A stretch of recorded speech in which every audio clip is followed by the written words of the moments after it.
Welcome back to the deep dive.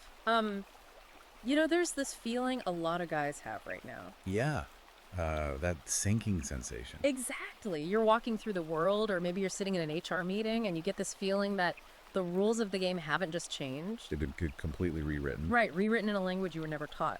It feels like logic, like reason, and meritocracy have been swapped out for something else. Something emotional, something chaotic. Yeah, it's the feeling that reality itself is being gaslit. And if you've ever felt like you're the crazy one for thinking 2 plus 2 should just equal 4. Then you are going to want to pull up a chair and turn off your notifications for this one. Today, we aren't just reviewing a book, we are cracking open what I would call a field manual. It really is. It's a deep dive into leftist female coding, which coven feminism and Marxism, Attacking Men by Conrad Riker. And before we wade into these waters, because they are deep and they are choppy, we need to be very clear with you. We never take sides on this show. Whether a source is left-wing or right-wing, we are completely neutral. Right, we're just impartially reporting on the content provided. Exactly.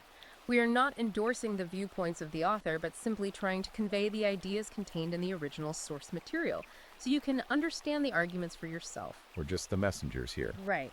And if you value this kind of fearless analysis deep dives that aren't afraid to just look at the machinery behind the culture, do us a favor. Take 1 second right now to like and subscribe to the show. It tells the algorithm that you still care about the truth. Hit that button. We really need you in this fight.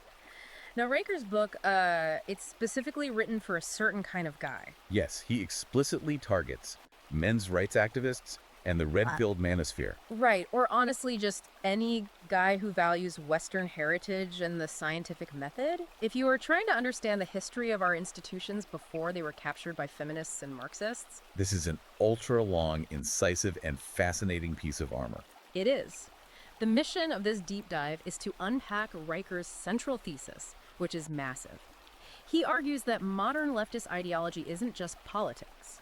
Right, it's not about tax brackets or healthcare policy. No, he claims it is a weaponization of female biological nature. Specifically what he calls gossip-shaming rallying tactics. GSR used to systematically dismantle male authority and logic.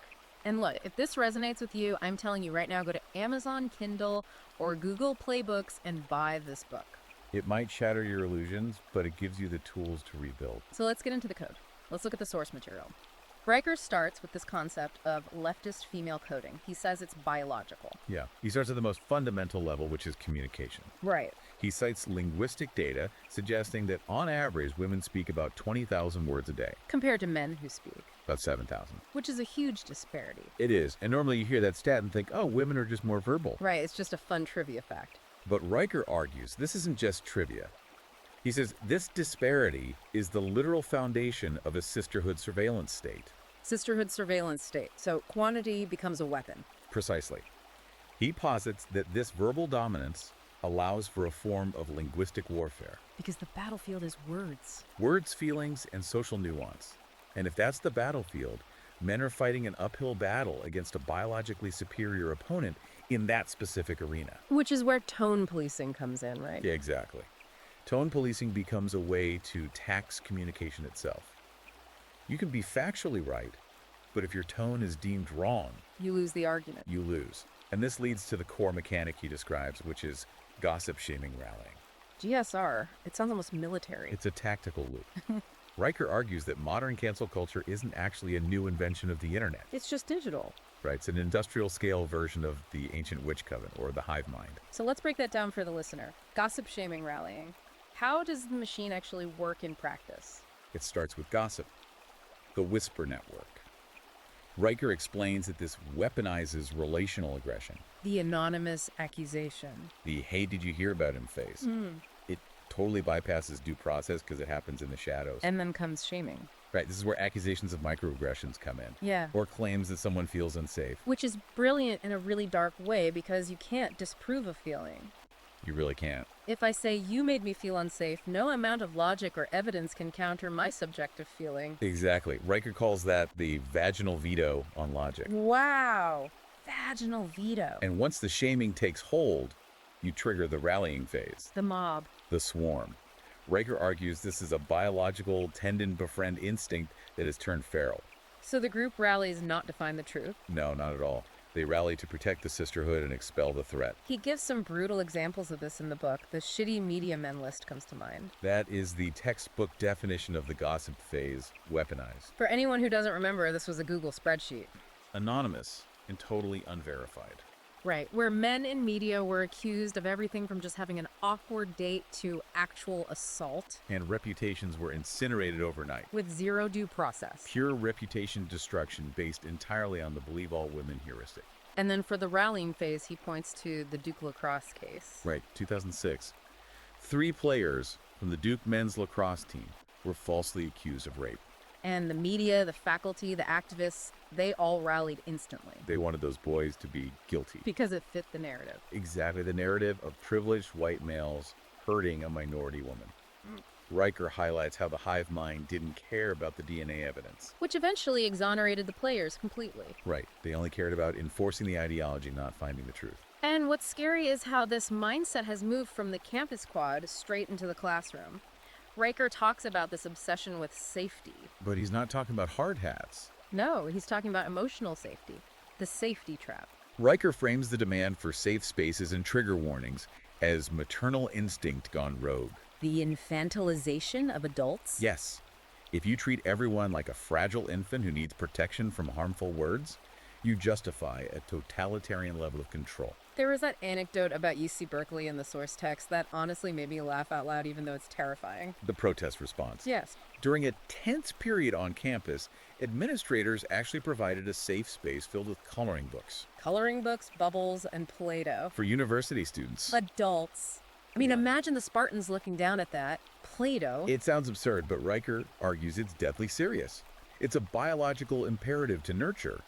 But when you apply it to a university setting, it destroys the purpose of the university. Which is to challenge ideas. Exactly. If you disagree with the hive mind, you aren't just wrong anymore. You are unsafe. You are a danger to the children. And that justifies expelling you to protect the emotional well-being of the group. Okay, so we have the linguistic coding, we have the hive mind. But Riker doesn't stop at culture. He follows the money. This is where the book shifts into what he calls womb warfare economics. Well, womb warfare economics, because all this safety and equity costs a lot of money. It does. Riker presents a concept he calls the surrogate husband. State acting as the husband. Exactly. Yeah. He argues that for a large percentage of the population, the state has replaced the traditional husband as the provider of security and resources. And he breaks down the tax data to support this, right? Yes, citing IRS and spending figures, he claims that women control about 85% of consumer spending. They drive the market. But when you look at net tax revenue, who is actually putting more into the system than they take out? It's overwhelmingly men. So the argument is that men are the workhorses. We are paying the taxes, and those taxes are funding a state that prioritizes women who are effectively married to the government. That is Riker's contention. He argues that through welfare, through affirmative action, and the expansion of the social safety net resources are forcefully transferred from productive men to the state. And then the state redistributes that wealth to women and the programs they support. He calls it a financial shell game or a resource raid. And this money funds the capture of institutions. Riker talks a lot about the institutional rot in education and specifically in corporate HR. Right, he points to the shift from meritocracy to equity. In education, he highlights the great female grade inflation. And the decolonizing math movement, like saying 2 + 2 is 5 if it makes people feel safe. Yes, but in the corporate world, he really focuses on HR departments. He refers to them as estrogen enforcement squads. Estrogen enforcement squads. You can see why this book is called Armor for the Red Pill. He definitely doesn't mince words. He uses the James Damore case at Google as the archetype for this. Because Damore wasn't some raving bigot. No, he was an engineer who wrote a memo citing peer-reviewed biological literature regarding gender differences in career interests. He was trying to solve a problem using data. A very male approach. Exactly. But he was fired. Not because he was factually wrong. Riker emphasizes that the science was on his side, but because he created a hostile work environment. His logic threatened the safety of the hive mind. Right. Riker argues this proves HR departments have become enforcers of the ideology, punishing male logic when it conflicts with female feelings. There is one story in the book that I think perfectly captures this ideology over function mindset, the snowplow story. the Swedish gender-neutral snow-plowing disaster. We have to explain this because it's the perfect metaphor for the whole book. It really is. So in Stockholm, the local government, led by a progressive coalition, decided that snow removal was sexist. Snow removal was sexist. Their logic was that men drive cars more and women walk or take public transport more. Okay. Historically, the city plowed the main roads and highways first because that's how emergency vehicles and food trucks move. Which makes logical sense. But the council decided this was patriarchal, so they flipped the script. They mandated that sidewalks and bike paths be plowed first before the main arteries. Gender-neutral snow plowing. What could possibly go wrong? Everything. The first big storm hit, and the city was instantly paralyzed. Buses couldn't move because the roads were buried. People couldn't get to work. But worst of all, ambulances and emergency vehicles were stuck. The sidewalk might have been clear for a stroller, but you couldn't get a heart attack victim to the hospital. Logic took a backseat to ideology, and reality pushed back hard. Riker uses this to illustrate that when you prioritize ideology over functional infrastructure, when you prioritize equity over physics, things collapse. And he warns that this is exactly what is happening to Western civilization writ large. We are plowing the sidewalks while the highways crumble. That is a terrifying image. All right, let's go deeper. Let's unpack the psychology behind this. Because Riker goes into some very controversial territory here, linking this activism to mental health. He does. He draws a direct line between leftist activism and cluster B personality traits. For the listener who maybe skipped Psych, what is cluster B? Cluster B includes narcissistic, histrionic, and specifically borderline personality disorder, or BPD. And he backs this up with data. Yes, he cites references to NIH studies on mental health among activists and what he calls mass formation psychosis. How does that map onto politics, though? Think about the symptoms of BPD: emotional volatility, a fear of abandonment, and most importantly, splitting. Splitting. That's where you see everything as black and white. Exactly. Someone is either a perfect angel or an absolute devil. There is no gray area. So he argues that the tactics we see in these movements, the splitting of the world into all good victims and all bad oppressors, are macro-level expressions of this disorder. Yes, so the Karen screaming in the parking lot isn't just annoying. She's exhibiting a weaponized distress signal. But Riker argues the system actually rewards this behavior. And nowhere is this more dangerous than in the legal system, which he terms vaginal veto power. He goes hard after the legal concept of believe all women. He argues that slogan fundamentally erodes the bedrock of Western law, which is the presumption of innocence. Right, if the accusation itself is treated as evidence, then the accused literally has no defense. You cannot use logic to defend against a claim that prioritizes the accuser's subjective truth over objective reality. And he applies this heavily to family courts, too. He calls it the divorce industrial complex. The statistics he presents here are stark. He notes that women initiate 70 to 80% of divorces. 70 to 80%. Yet, despite initiating the break, they receive the vast majority of alimony and custody. And Riker views this as an extension of that resource raid we talked about. Using the legal system to extract resources from the surrogate husband, even after the relationship is severed. But the darkest part for me in this section was about domestic violence. He talks about the Duluth model. Yes. This is something most guys have never heard of, but it might be the most dangerous thing in the book. It is critical for you to understand this. The Duluth model is the dominant framework used by law enforcement in the U.S. and elsewhere. And it was developed based on what idea? The idea that domestic violence is inherently patriarchal, that it's always men hitting women to control them. So how does that play out on a random Tuesday night when the cops get called to a house? It creates a primary aggressor default. Police are trained to look for power dynamics, not just who is bleeding or who threw the first punch. So if a woman is hitting a man, and he just holds her wrist to stop her and maybe leaves a bruise, the police are trained to view him as the physical threat. because of his size or his gender, he gets arrested. Riker argues this ignores the reality of reciprocal violence and institutionalizes a bias against men. It's the snowplow again. Ideology over the reality of the situation. Exactly. And Riker points out the hypocrisy in reproductive rights too. My body, my choice versus your wallet, my choice. The reproductive hypocrisy segment. He highlights the paradox where women have total autonomy over reproductive choices. Abortion, adoption, keeping the child. But men have zero autonomy over financial obligations once a child is born. Riker calls this sperm jacking, or the lack of male reproductive rights. If she chooses to keep it, you pay. period. And if we zoom out from all of these specific examples, what is the ultimate result of all this? Demographic collapse. Right. If we connect this to the bigger picture, he points to the collapsing birth rates in societies with strong feminist policies. Places like South Korea, Japan, Sweden. And he contrasts this with high birth rates in traditional societies. He argues that the current female-coded system is effectively a demographic suicide pact. Men are just checking out. And that brings us to the solution. Because Riker doesn't just say we're doomed and sign off. He offers a strategy. So what does he say men should actually do? He outlines what he calls reclaiming reality protocols.